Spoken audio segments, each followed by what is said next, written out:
And welcome back to Open Studio. Yeah, there was an abrupt end to the last one. I burned through half an hour and didn't even realize it. That was good. All right, so the next step is to kind of darken all that in. Now this little tube right here, I want to make sure I have that edge on there too, because again, I'm going to be rolling right up to it. What am I looking at here? So make sure I get the right thing. Yeah, so I'll be rolling right up to this tube, filling all this area in with black. So when I get to the tube itself, I don't want to rely on the airbrush edge because that's going to be kind of soft. This does have a, a little bit of a shadow on it as well, but for the most part, I want it really, kind of sharp. So then that's all that really happens with it right there. The rest I'll airbrush, and I'll show you how that works. Same thing down in here too. The inside of this, where it loops, that's all really sharp. And I'm waiting for that resist to happen again because it was odd in the way that it worked. And if it happened there, it's a good chance that it's going to happen somewhere else too. Because again, it's not like I was eating pizza and grabbing the painting. So I don't know. Still don't know why. I think what we'll do is we'll do this section in here. Yeah, see, it's right here too. I can see it. It's starting to do that whole resisting. But watch when I airbrush this section, it won't resist like it is right now. So it's probably a reaction with the reducer maybe. And the paint that's causing that. I don't know. All right, now I'm going to do down here, but I'm going to wait because there's some bolts and stuff that are going to kind of be bouncing around in there. So this section right here where this, actually I'll fix this too, where that scratch kind of rode across, that's really pretty dark right in there. So it's all going to kind of get blended away anyway, but just to make sure that, it's not going to be an issue, I'm going to grab that same tan color that we mixed up and I'm just going to take the curse off this scratch. Same thing up here, like this scratch up here is going to be in that dark area. So it's not even going to show up. But again, instead of taking the chance, as my good friend Chris Arpin says, this is cheap insurance. I'll just run over this thing a few times to take the curse off it. And then when I actually get to doing all the dark areas in here, it'll be gone. It'll just disappear.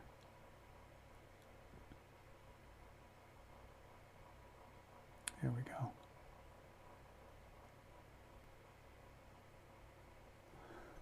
Excellent.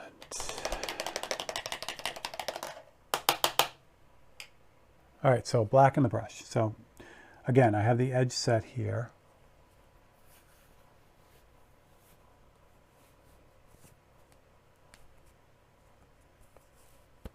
Sorry, I'm just swapping the glove. I should have two gloves on, but I'm too lazy to reach over and grab the other one, so I just swapped hands. All right, make sure there's no dried paint on this. There we go. All right, so I've got the edge set on the left-hand side there. Yeah, okay, I want to make sure that's in the camera view. There we go. So the airbrush now, I can just kind of creep up against that paintbrush line while I'm darkening this, and it blends it all together. You know what I mean? It pulls that, I get to the strength of that nice, super sharp paintbrushed edge, and then I get the softness and the coverage behind it from the airbrush. Works out pretty well. And you also notice, all right, so here's right where I'm in now, this side of the cylinder here. So that's where I was getting all that resisting. But see how smooth and nice this is going on? Like if I fade this out, which, yeah, I have to anyway. If I fade that out, see how there's no resist going on there? So that tells me right there that it's something with the way that the paint, the reducer is mixing with the paint, with the brush. It's not, there isn't really anything on the surface that's doing that. It's just a reaction of the reducer and the paint and the paintbrush, which is good because you don't want greasy fingerprints on your paintings. It's the worst case scenario.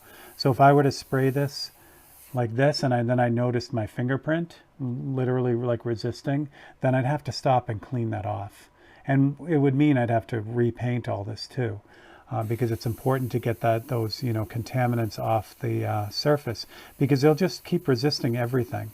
If I leave a really like nasty greasy fingerprint on there, when I go to clear it, the clear isn't going to want to stick to it either.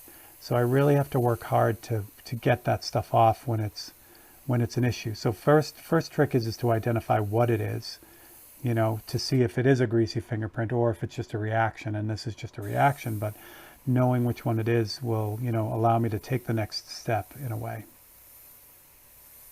Yeah, because see, there's no resistance here, because resistance is futile. There we go. Yeah, that's filling in nicely. So what I'm doing here is I'm just going over that paintbrush line with the airbrush, and it just starts to smooth everything out. It isn't as harsh as the paintbrush is. You can also see on this left-hand side where all the paintbrush lines stopped, how the black just kind of covers it all. It is the terminator of those lines. So that's why I wasn't overly worried about how they looked, because I knew they'd be blended into this dark area here.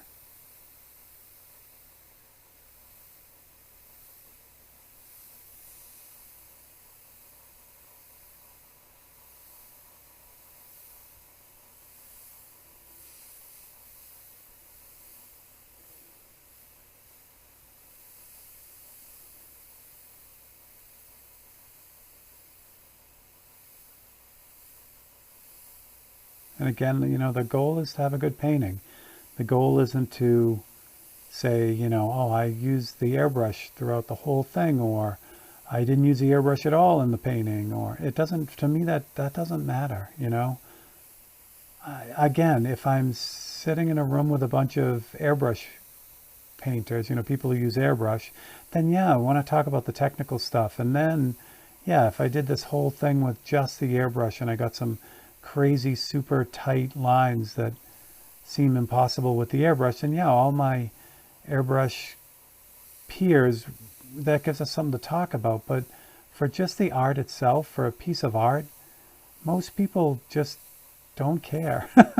I mean, they do care. I shouldn't say it like that, but you know what I mean. They're having a back and forth with the painting. Their emotions with the painting and the story that it's telling, and yeah, sometimes it's how technically proficient it is, and that moves them a little bit. But for the most part, no one's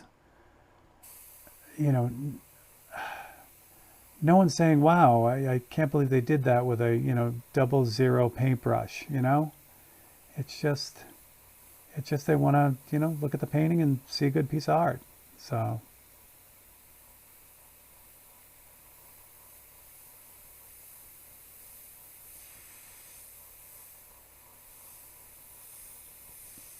now, hopefully you can see the contrast between this part and this part, the two fins.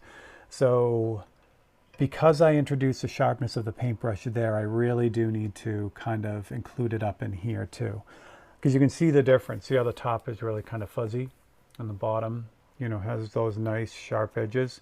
So at this point with the fins on the top, I have to kind of do it in reverse. So I've already put the airbrush in, so now I'm going to add the paintbrush part in. And it works the same way. It's like the only difference is sometimes when you do the airbrushing first and then you add the paintbrush, you can still see the paintbrush strokes, and then you have to go back in with the airbrush and just kind of one last smoothing, which might be what's going to happen here. But I mean, that's all good. It's totally good. So anywhere where there is a nice sharp edge, that's what I'm kind of looking at.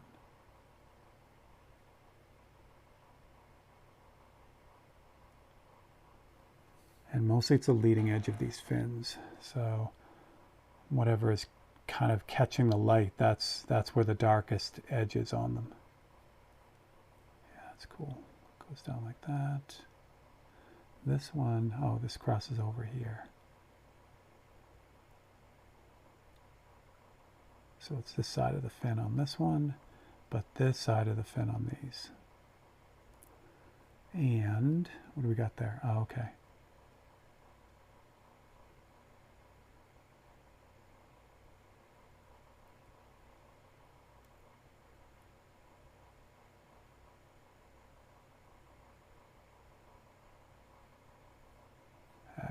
Yeah, these ones in here are buried. You can't even see them. Good.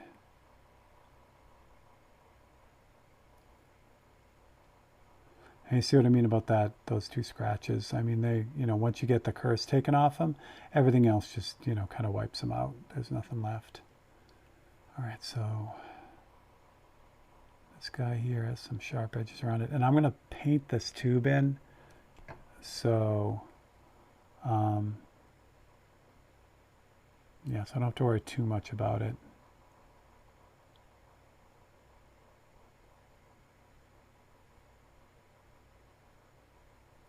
What's going on in front of that? Oh, I didn't finish this area right here. That's all right. So, and with something like this that's reasonably complex, there's a lot of bouncing around that I end up doing, which is okay again because it keeps me entertained in the painting. I'm not just like doing one area. I'll end up bouncing around, and that's okay. It's a small enough area where I'm not going to miss anything. That's the big thing with bouncing around across a larger painting for me, or even a painting that's got a lot going on all over it. If I bounce around that way, there's a good chance that I'll just forget to go back to a spot. And I know that sounds weird because I'm dealing with a almost 5x7 panel. You'd think, how far can you go? But it's amazing how much you can block out. Like I say to myself, oh, that wheel's been done forever, the front wheel. So I'm not even gonna look at it, and I don't until the end. And then I, while I'm framing it, and I'm like, oh crap, I forgot to do that little bit on my checklist, whatever that particular thing was. So if I see it, I try to get back on it, and that helps keep things straight. I got some paint in the brush, so I'm just using it up right now. I'm almost to the end. There we go. Yeah, that's dying out now. Okay, so that should be enough.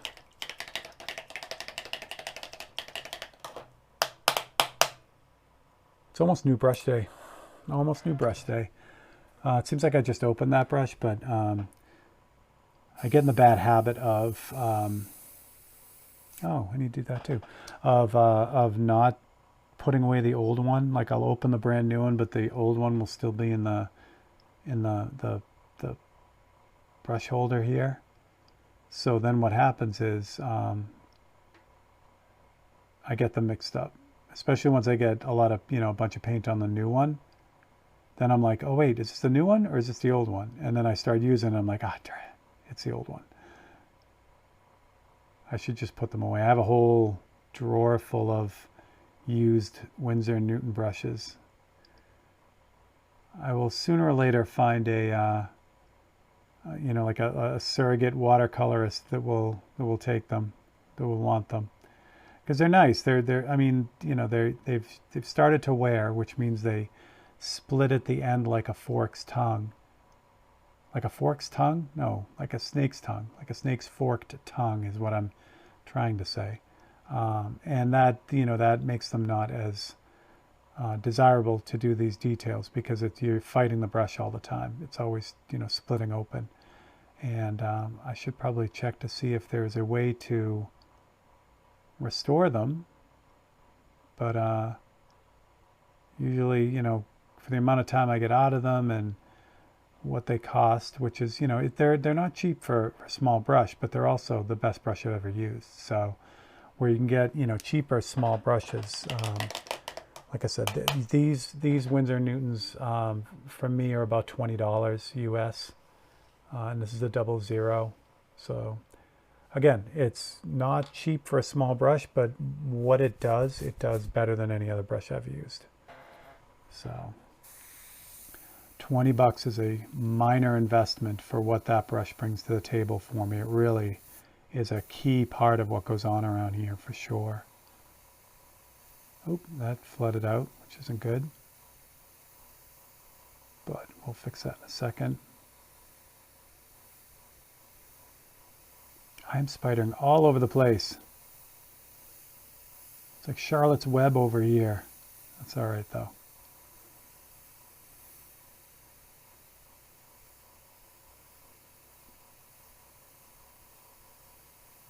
All right, so I didn't finish my thought on that, with the paint resisting with the paintbrush and what to do with that.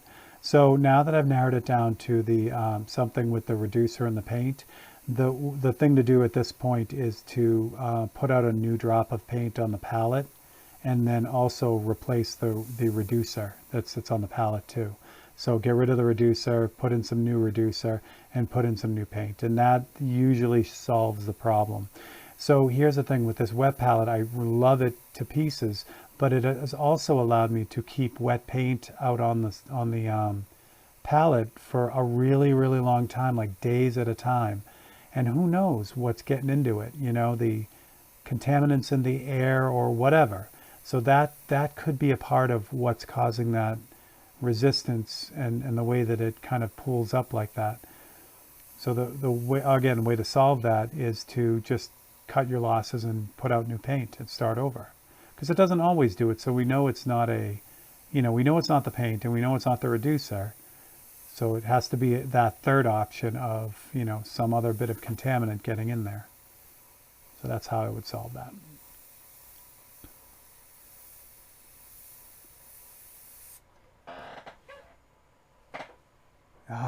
This is good. This is working out very, very well. So this in front has just a little bit of rusty texture on it. This down here needs to be filled. I spiderwebbed on the freaking frame again. I could just add some rust on that. Again, that's impatience. The reason why that happened was just I was being impatient. I was going in to blast it and I hit it too hard, and there you go. This little piece right here, this little bracket here may need some brown in it, but we'll see what we can do with that. All right, that's lovely. Lovely. This whole area in here is dark, so we'll start adding some black in here. And again, there's that scratch, and I've taken the curse off it, so now as I start to load in this black, I'm not fighting the scratch too. I don't have to get it so dark that I cover this brilliantly white scratch that's on there. It's roughly the same value right now. It didn't have to be perfect, because once I start putting the black in here, it just disappears. It's gone. So what I will do at some point, probably won't do it. No, I definitely won't do it on Open Studio. So of course I've said that you guys get to see absolutely everything, but this one step I'm probably going to do off camera, and I'll tell you why. So I've got a lot on this right now, a lot of paint on this, and we're pretty far. I don't want scratches like that to continue to happen through parts I've already finished. It's just a waste of time to have to redo parts because I'm careless.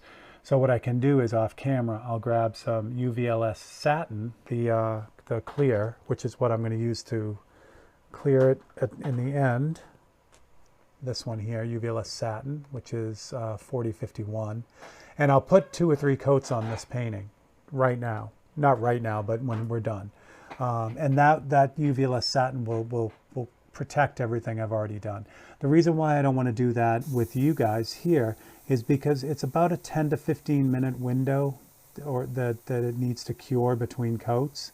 So we would literally have one whole episode of me spraying this thing and you and I talking for 15 minutes while I'm waiting for it to dry, and then putting the other coat on and then waiting another 15 minutes, and then that would be the end of the Open Studio.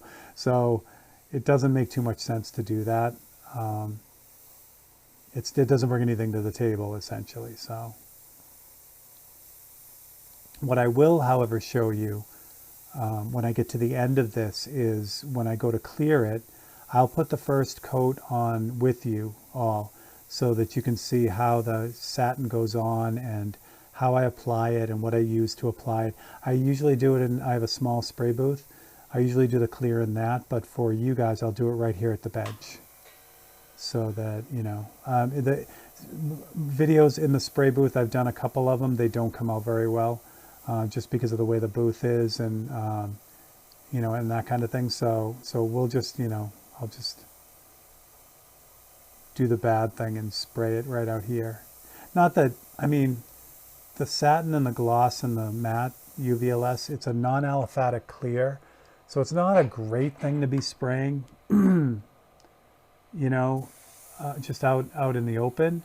However, you know, it's also non-toxic and non-flammable, so, you know, it's I'm not going to die, but, you know, I strongly suggest people use every precaution that they have in their means when they're using all of this stuff, because it is airborne plastic, you know, and our bodies don't like it. You know, it doesn't process acrylic real well. So excellent. But see how fast this part's coming together after that huge, you know, kind of plodding, rusty journey that we've taken so far. The motor comes together really, really quickly, and that's fun. It's mostly because there really isn't as complex set of textures in here. It's really just values, and when you remove the texture part of it, things move a lot faster.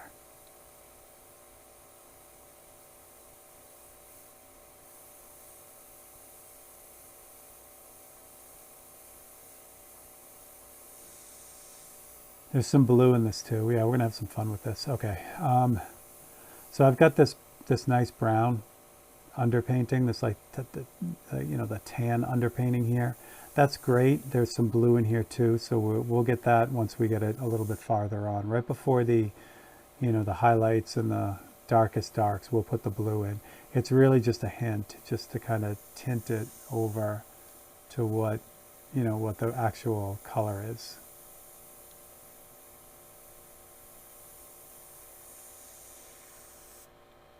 What do we got going on up there? Is that really just all black? Wow. Yeah. It's all this is really dark here. The ow was because I just stabbed myself in the face with the back end of this airbrush.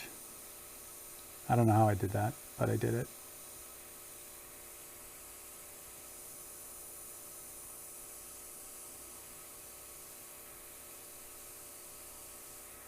So yeah, so that's all really dark in here. Okay.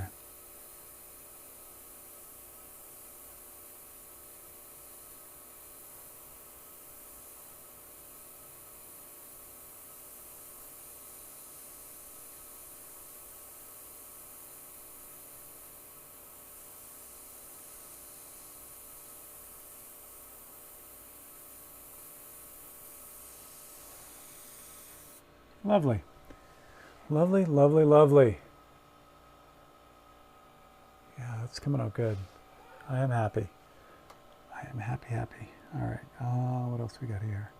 All right, so let's put in some of these little bit brighter highlights. So remember how we did the highlights with the bolts on over here? You know, use the knife to do that. So we're going to do the knife use the knife on the same setup over here. And this is a good time to do it because we're going to still be putting some brown and black in there. So, so we get these highlights in now, and then we can kind of push them back.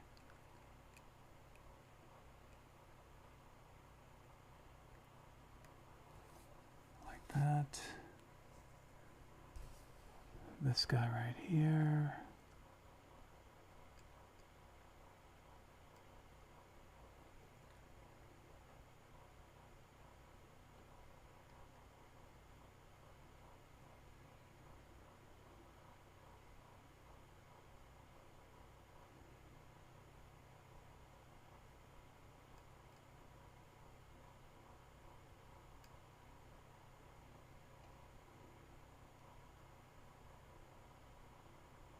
Here we go. Yeah, so that just pulls out those fins a little bit, but see how they're still really too bright? So again, just grab the airbrush and just kind of push all that back till it's where it should be. What I find with a lot of these, you know, scratching techniques, it's really the ends of the scratch that make it look unnatural. So just by kind of like airbrushing like a very subtle fade on the end of each one, that's really what ties it. It pulls it back, you know, into looking like it's actually real. And then, you know, again, if it's too bright, I can go over it a couple times with the airbrush. But it really is the ends of it, the abrupt ends, that really make it look like a scratch. You know, like not a highlight. There we go.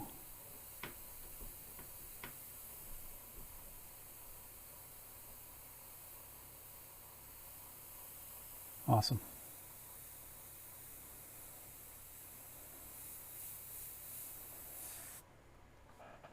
Lovely.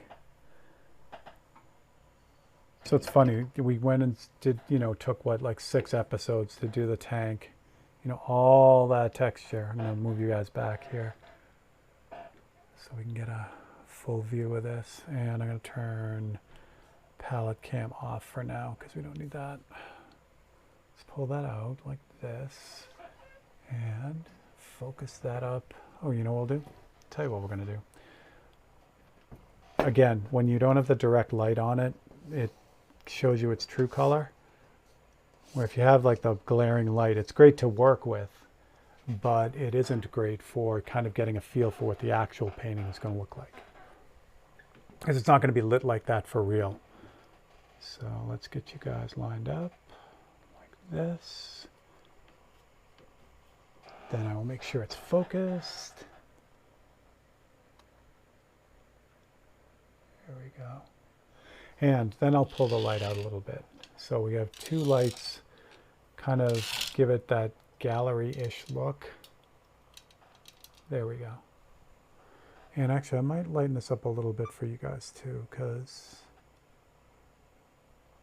yeah, that's a little bit more realistic to what it really is. So yeah, fun, right? This comes together fast now, which is great. So again, I'd love to tell you how many episodes we have left in this, but we are getting close. It's gonna fly. On the next episode, we're gonna, you know, do the other cylinder back here, and then we'll move on to the other, you know, the primary and all that. We're gonna end with this rubber pad because, like I said, it's deceivingly complex. There's a lot of colors in that, and I really want to get that worn rubber feel out of it. So so that's going to be fun to do too. But yeah, we're getting there now. So yay. Here's the other thing too. I want you guys to think about something. I don't know how many episodes we have left, 4, 5, 6 or whatever. But this painting doesn't have a title. It's literally in the folder as the Harley painting. So I need to come up with a good title for this. So I need you to put on your thinking caps and drop the ideas in the comments below, and I might try to find a cool gift to give the winner. So we'll do that, and we'll see what we can do. And there we go. So all right. So if you're, I will slow down now. If you enjoyed this, please consider liking and subscribing and clicking that bell icon so you get all the notifications. We try to keep things pretty regular here, but occasionally there'll be a pop-up time-lapse video and you don't want to miss that. So there we go. All right, so for Steve Leahy, Open Studio, and the Harley painting, I will catch you guys next time. Thanks a lot.